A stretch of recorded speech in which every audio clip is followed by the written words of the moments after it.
Hey everybody, I just wanted to go over, like, this is like a video one of tools you kind of need to do guitar repairs. Is like a basic #1 rule and all that, because some people just go at it and they go, oh, I'm just slamming the truss rod in, or the Allen wrench in, and I'm turning the truss rod, I feel like, oh, it's in the middle, I'm good to go, and that's so far from the truth. So obviously you're going to need Allen wrenches, and the Allen wrench for the truss rods are usually pretty much all the same. So there's your there's your truss right there. That bad boy comes in every single box. I'm trying to remember what it is. I think it's a 5mm, something like that. I work with so many guitars, so I look for that one and go, oh, it's that one. Oh, it'll be posted up here, right up here. It'll be posted all the correct sizes you need and all that.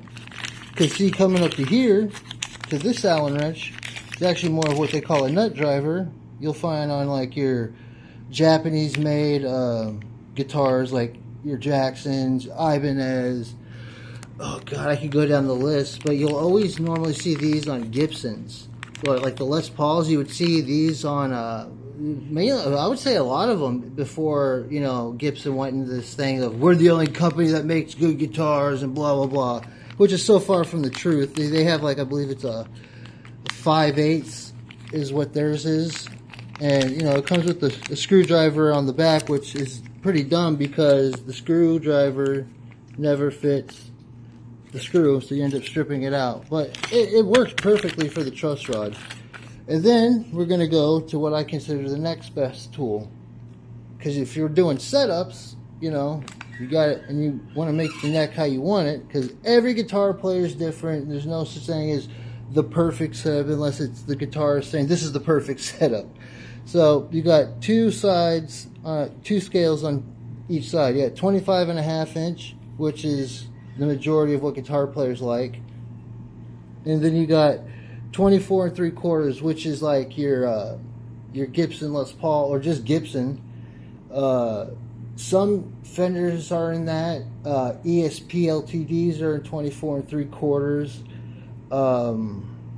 Some longer scale guitars I can get away with using 24. Let me see. I think it's this one I can get, because this is. Yep. See. Oh wait, no, it's not. I have to do 25.5 on this one. Is it right? 25.5. Sometimes I get confused. I have two guitars that I get mixed up in. I'll get it. Hold on.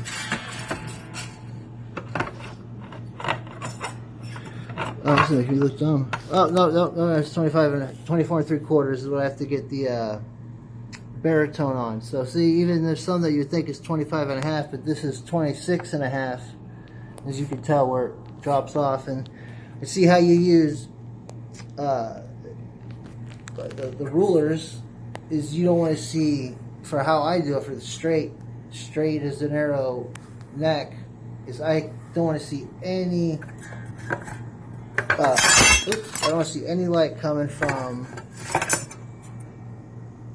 the fretboard. And you got to make sure it's going with the curvature of the neck too. So, and I just set this up recently, so this is all set up. But that's pretty much what you want to do. You want to make sure that there's no light coming from here and all that. Then you go back up here, then you'll readjust that. So having this will actually speed up your setup time. And there goes the other piece that I needed.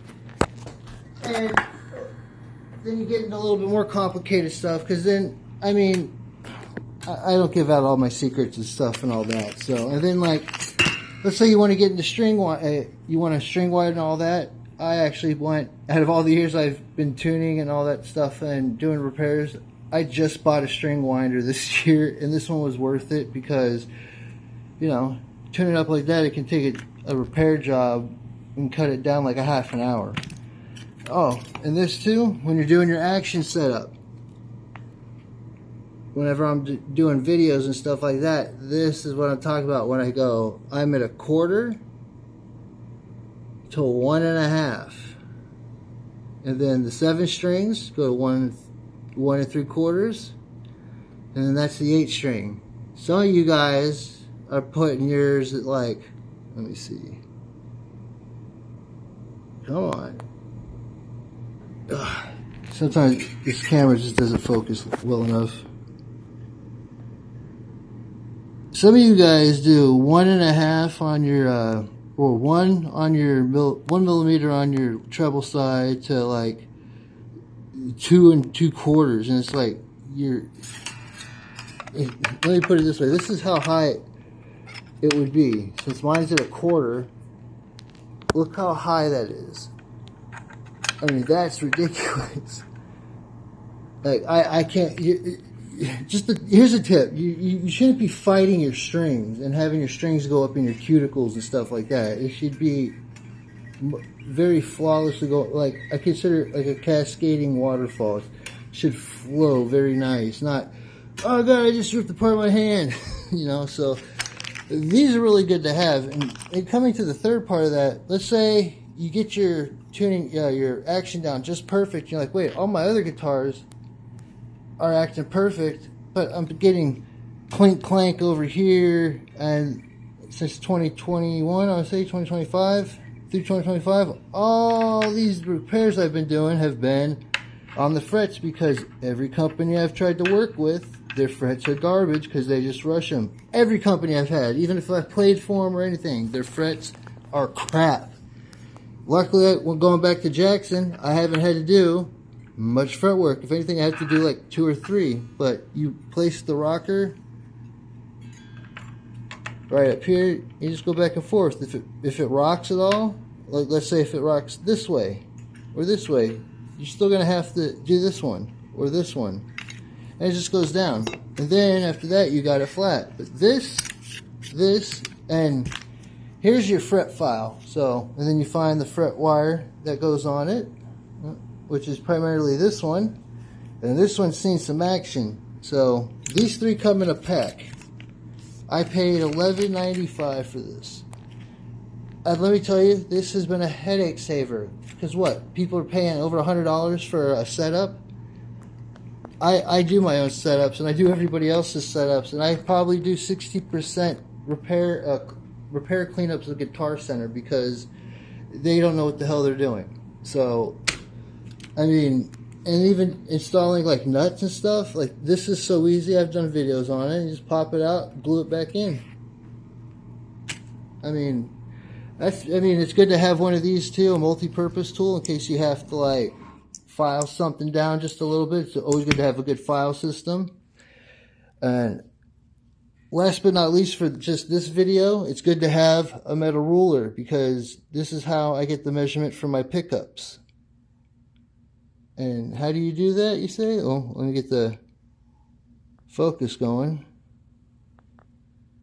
So see where that's at? Exactly where that's at? What you do is, you put your finger down on the last fret, and then you go to the middle of the pickup, and then you see how high it is. And actually, that's exactly where it's supposed to be sitting, on both sides. And that, my friends, this is just part 1 of the tools you'll start needing. We haven't gotten into the electric tools and all that. And then, you know, these are some of the strings personally I use, because you get better tone out of the guitar just from what I've worked on. You guys can do your thicky gauge strings all you want. There's nothing wrong with that. But I'm just letting you guys know, these are the tools I've been using. These are just straight archaic hand tools and stuff. There's no special quick way of doing it. It's just do it by hand. The more you work on something, the repetition is going to be your teacher too. I mean, yeah, jump on YouTube, at least see the style of how it kind of goes and get it in your head. But you're going to have to be the one that designs your own style of doing things. You know, because even like installing a bridge here, having a digital caliper, I'll show you what that is on part 2.